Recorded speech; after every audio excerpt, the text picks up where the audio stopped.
Mark chapter 11. When they approached Jerusalem at Bethphage and Bethany near the Mount of Olives, he sent 2 of his disciples and told them, "Go into the village ahead of you.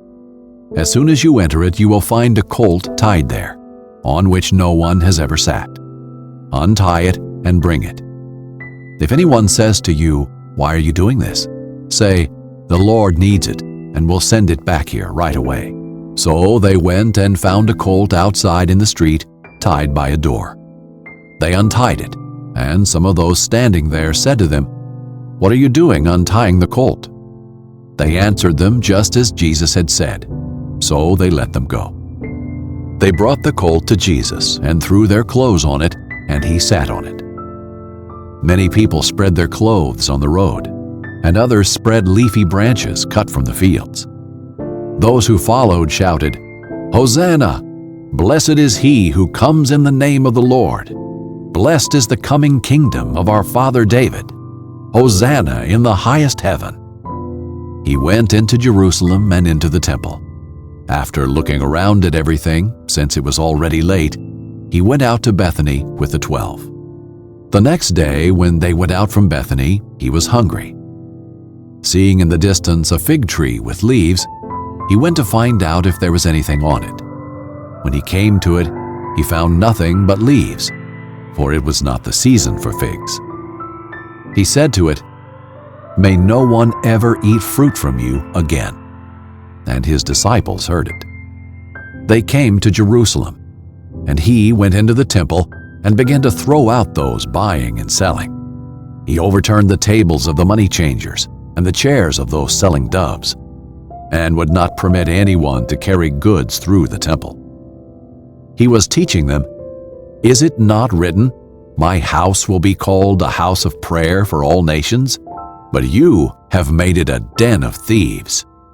The chief priests and the scribes heard it and started looking for a way to kill him, for they were afraid of him, because the whole crowd was astonished by his teaching. Whenever evening came, they would go out of the city. Early in the morning, as they were passing by, they saw the fig tree withered from the roots up. Then Peter remembered and said to him, "Rabbi, look, the fig tree that you cursed has withered." Jesus replied to them, "Have faith in God.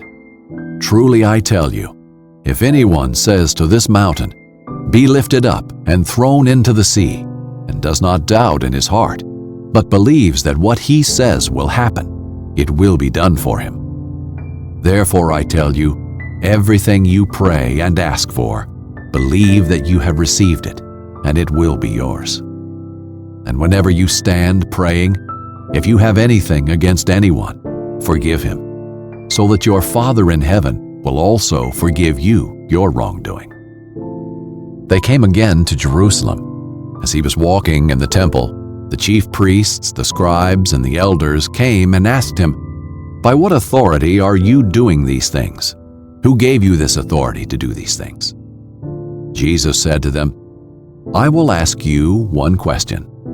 Then answer me, and I will tell you by what authority I do these things. Was John's baptism from heaven or of human origin? Answer me." They discussed it among themselves. "If we say from heaven," he will say, "then why didn't you believe him?